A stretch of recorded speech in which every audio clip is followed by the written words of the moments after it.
Hello, Hi. everyone. Welcome to our talk on unlocking smarter AI with inference-time scaling, which will be talking about inference-time scaling and introduce our library called ITS Hub. I am Kai Xu. I'm a manager of the AI innovation team at Red Hat AI, and this is Guangxuan Xu, who is a principal research scientist at Red Hat. Although we are a pair of shoes, we are not related. All right, this is a brief agenda. So I will be starting the first two parts, which I will cover the fundamentals of inference-time scaling in the context of large language models, and talk about, give an introduction to our library called ITS Hub, which is a Python library to perform inference-time scaling. Then GX will take over to discuss a particular interface we have to enable inference-time scaling easily with agentic applications. And he will also dive deep into a use case on improving tool calling using a particular algorithm we have. Okay, let's get started. So let's set up stage a little bit. So what is a large language model? For a normal user, you usually think it's a kind of a black box that will take your prompt and return response for you. And one of not a feature or bug that people have been complaining might be the response are not deterministic. They just return different stuff each time you query it.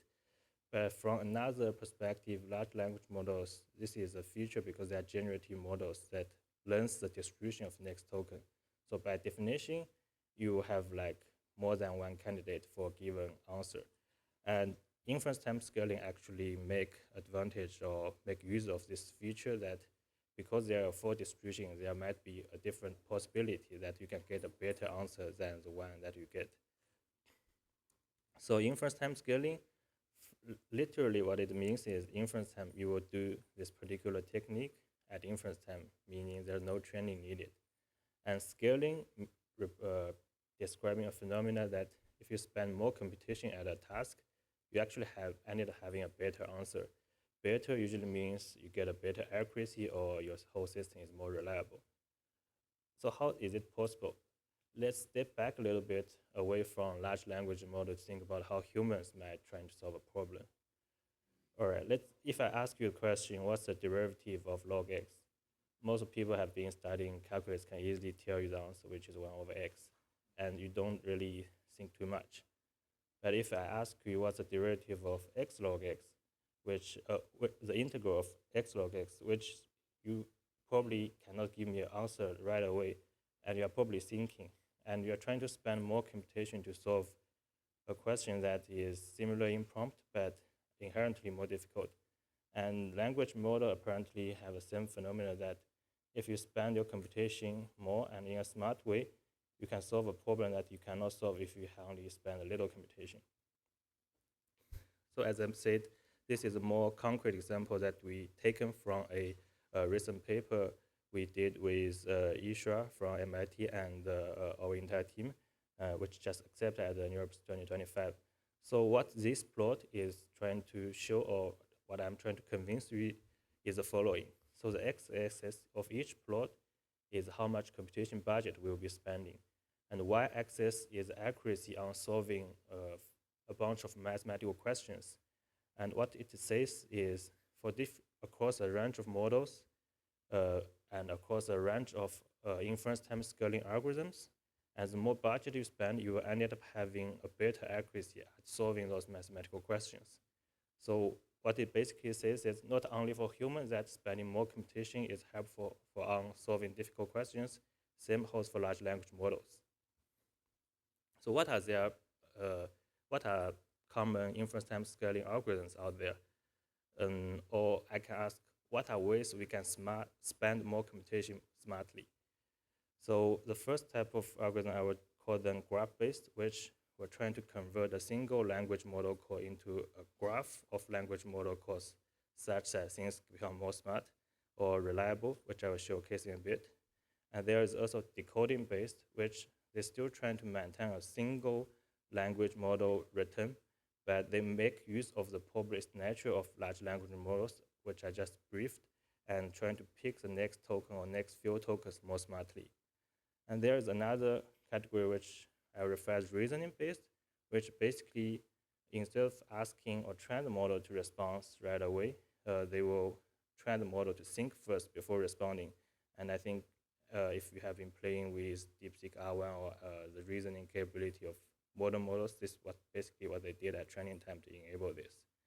So we will be most focusing on the first two categories because they're applicable to any large language model, whether they are reasoning trained, and they are what Inference-Time Scaling Hub have been implementing.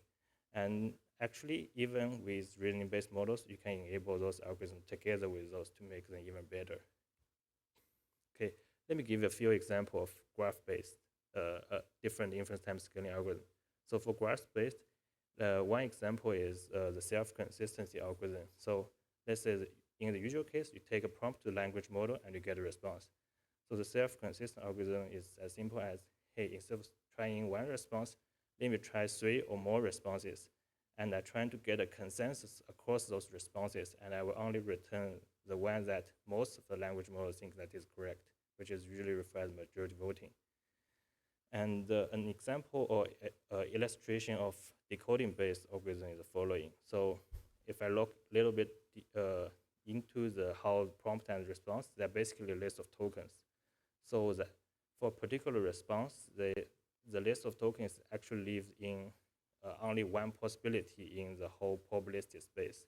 So what this decoding-based inference-time scaling algorithm will do is it will try to navigate the whole probabilistic space and find a best possible passes based on some reward or some criteria.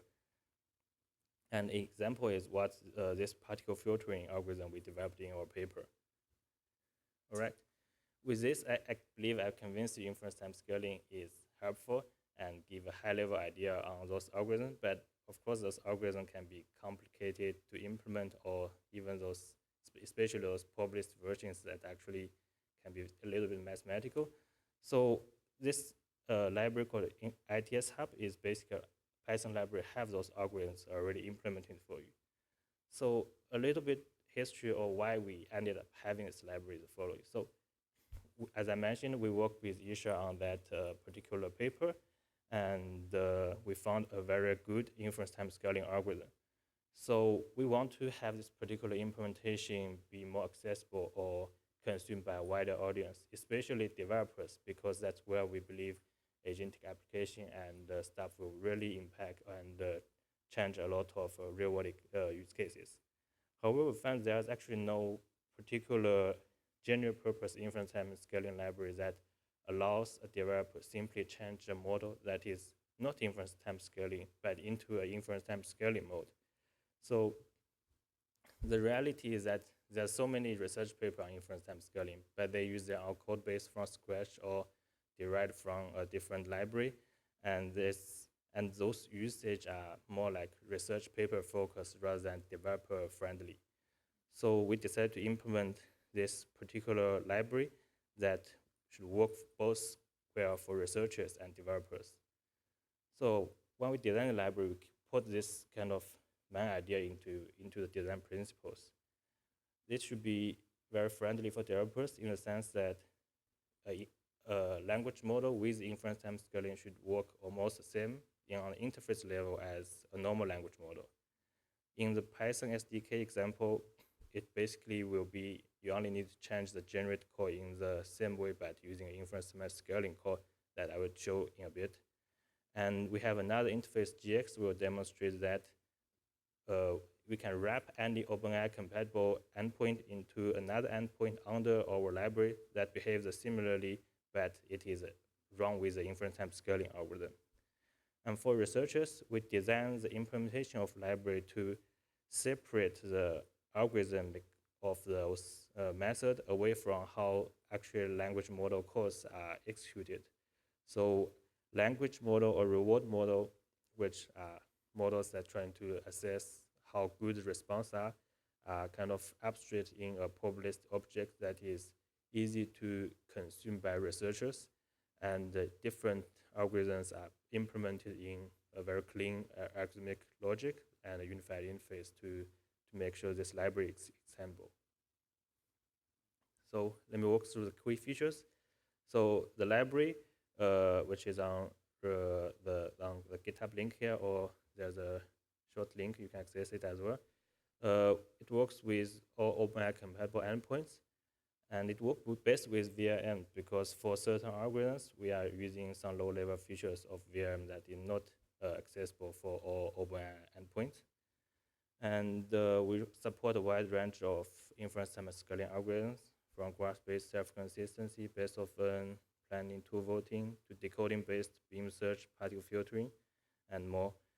And this library itself has an easy-to-use interface as a Python SDK, which I will show in a bit, and has a inference as service interface, which allows you to wrap another OpenAI compatible endpoint into something runs with inference-time scaling.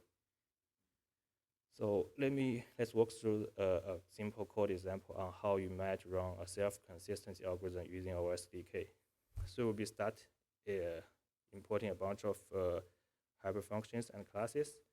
And for this particular extract box, it basically is a utility function that will convert or extract the string within an answer that under this box format, which is a common format people use in mathematical dataset.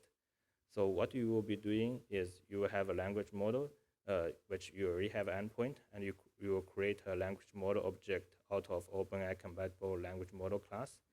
And in a normal case, you can prompt the model by LM.generate. And if you want to run the same model with inference-time scaling, what you will do is you will construct a particular inference-time scaling algorithm. In this case, is self-consistency, which needs to know what is the consensus space you want to check. In this case, is the exact answer. And with this object, you will be able to run scaling algorithm.infer, passing the language model object and the question, and specify the computation budget. So this in practice, you can initialize the algorithm and swap any language model generation call using an inference-time.infer generation call that allows you to run the same model but with inference-time scaling. So another example, which let me quickly run, is how to run a particle filtering algorithm with our library. So we will be doing similar stuff to initialize a language model with a particular system prompt. But in this case, you will, instead of creating a self-consistency algorithm, you will put in a bunch of specification on creating a particle filtering algorithm, including how you want to decode step by step and how you want to assess your partial response using a reward model. But the important thing is that the signature of calling the language model or the algorithm remains the same as the self-consistency, which allows developer or researchers to switch between different inference-time scaling algorithms without touching this particular final query call. All right, now we'll pass it to Jax to continue on the IaaS interface for agentic application. Okay, thank you for the introduction, Kai. So I think we are introducing a very cool new feature. And the conception of this feature is called IaaS. Think, as a developer, ITS is a pretty cool technology, but how do I really roll it into a use case that I really care about? For example, I have an agent system, or I have like a very simple deterministic setup that includes a large language model.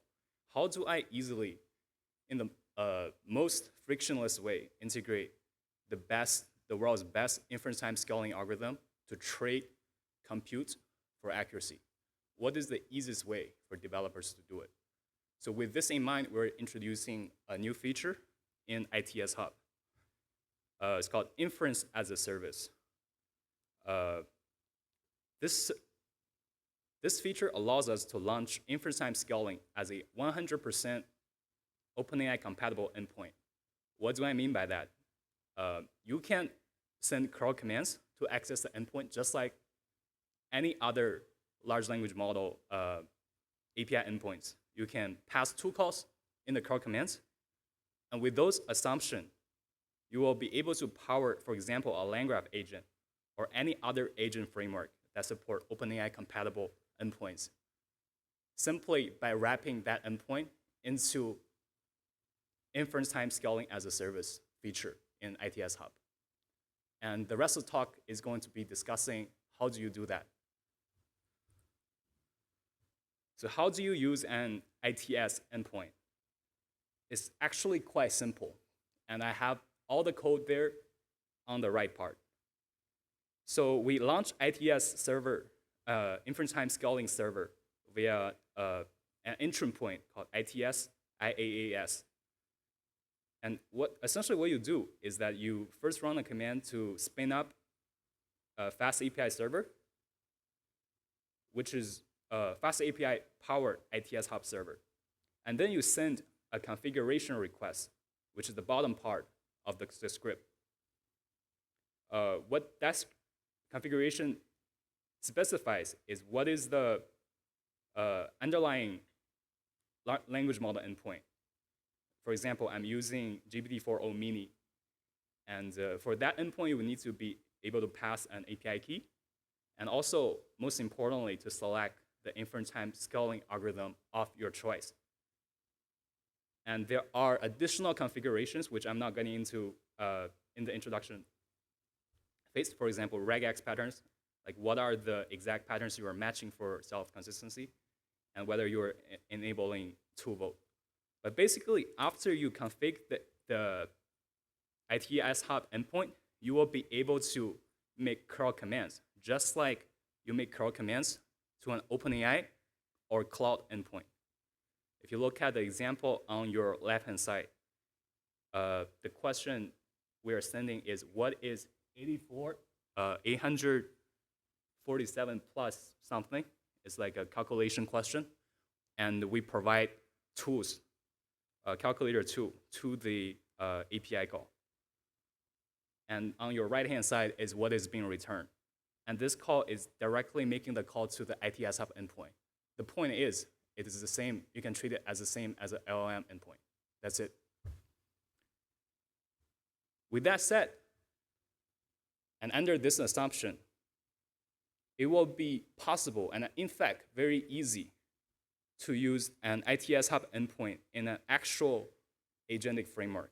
And I'm giving you the easiest example possible, a minimal land graph agent, which, as you can see on the left-hand side, is the simplest possible, only has 2 nodes, and then only transitions once. And it has, I think it's also having 1, 2 as a calculator. And on the right-hand side, I show you the way to launch the agent with and without an ITS hub endpoint. On the top part, you can see on the endpoint side, your agent is essentially sending a request to an OpenAI API server, which is not using ITS hub. And the second part is to sending a request to the ITS hub server that we configured in the previous slide. It's just that simple, passing a different endpoint. And on the bottom side is simply the result of running the agent with and without inference-time scaling. On the bottom right part. All right, now I have shown you how to use this feature. And the next part, I want to discuss a specific algorithm in this feature that's actually, we find it to be useful. That's why we decided to roll it out in the first feature release. So this feature we're rolling out is called multi-step self-consistency for tools.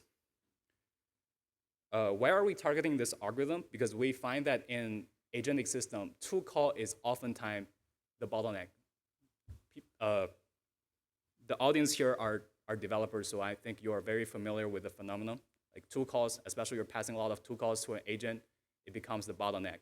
And the question is whether you can solve or improve the reliability of your agent through inference-time scaling.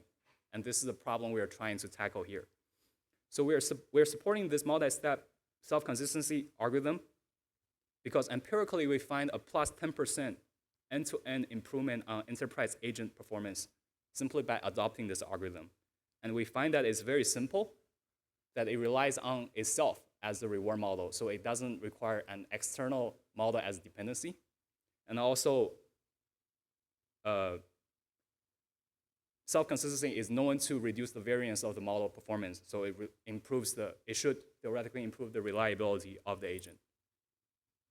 And the question is, how do we apply self-consistency on tool calls? And on the right-hand side, I'm showing an example of how LLM generates and parses the tool calls into this structure format. It's going to be a list of dict, and each dict contains the tool call arguments. So it's actually quite simple. Multi-step self-consistency only makes two core assumptions. The first one is we take a two-level approach to majority voting. The first approach is that the first step is that we vote on the choice of the tool you want to call. This is actually the most important part. And the second part is to vote on the two arguments. It just sounds very simple. And the second premise we're making is that the first step, which is the tool name, and the choice of the tool that you decide to call is the most important part. And with those assumptions and also some additional argument filtering, which is on the third step, we want to filter the actual arguments that we're matching. For example, there are descriptive arguments that don't actually have any executable effects. So those are arguments you might want to filter out. With those are all you need to configure tool voting for self-consistency inference-time scaling endpoint. And I'm showing you on the right-hand side a very simple example. User asks, can you create a to-do list for the correct step to publish a Python package to PyPy? You're a developer, we're probably very familiar with the process. And after inference-time scaling, it give 3 responses. What self-consistency does is that it counts what are the responses that the model has the highest density towards. And if we look at the 2 responses, the first response, both responses correctly identify right file as the choice of the tool call. So the first step, everybody got correct. And on the second step, we see the second tool call, which luckily did not get selected, make a mistake. So it says that we should share the distribution folder manually, which is wrong. So luckily, through inference-time scaling, we were able to overlook this error, skip this error. This is just showing as an conceptual example. And here we have an actual practical example. Talbench is a real-world example of customer support agent across domains like airline and retail, and is a well-known benchmark that people use to benchmark tool calling performance. So our question is whether we can plug in inference-time scaling here. And how does it work? Because it's actually a real-world agent example. And as you can see on the right-hand side, it involves multi-turn iteration with the user until the user request is being resolved. So in this specific example, we find that it is actually able to improve. For example, in the last step of the agent interaction, without inference-time scaling, you actually make a mistake in making the argument signature to be order number. The correct argument signature is order ID. This kind of error language model makes because they are not deterministic. They're stochastic, and their density can fluctuate probabilistically. And that's why the algorithm like self-consistency can help. And we run this example simply by on the left-hand side is all the setup for Talbench agent. It's very complicated. It's a real-world agent. You don't want to look into it. But how do you configure it to use ITS Hub is my point. It's only the bottom right-hand part. Simply by passing the URL to be the local URL you configure, job is done. You're doing inference-time scaling. That's it. Thank you so much. Yeah, I think we have time for questions. Yeah.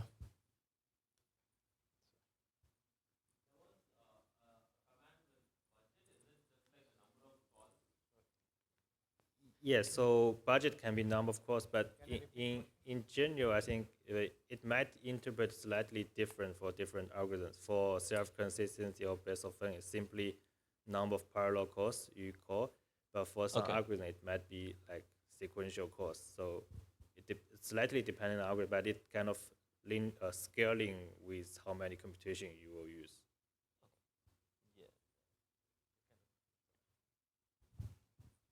So I was curious about the two-stage voting process that you mentioned.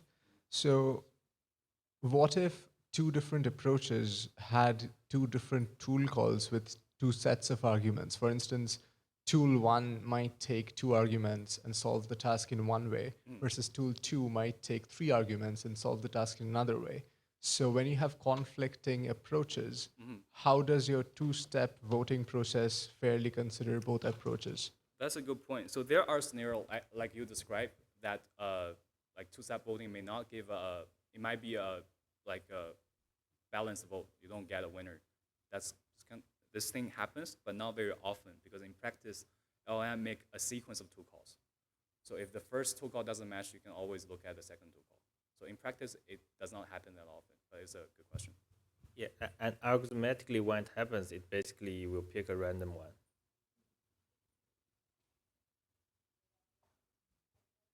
Yeah. Any other questions?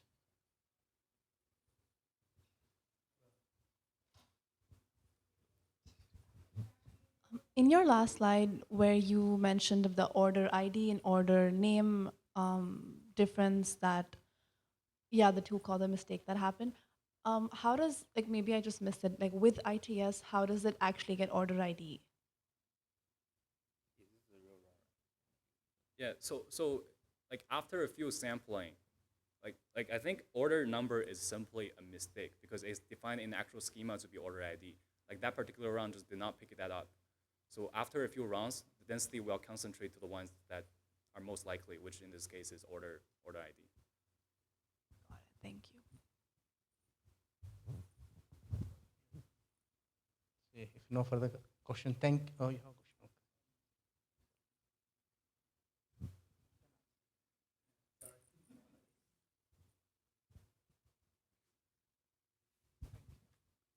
Yeah, I'm curious in the section where you talked about the inference as a service. In the curl command, you had also added like the available tools section. How do you actually spin up those tools and connect them to the like ITS endpoint you're setting up? It doesn't, because this is just like any language model endpoint. You simply pass a tool. It doesn't. It only makes a tool call. It doesn't execute the tool call. Only if you pass it into an agentic framework like LangGraph or like Google ADK, they have ways to sandbox those tool calls and put that into an agent, does everything for you.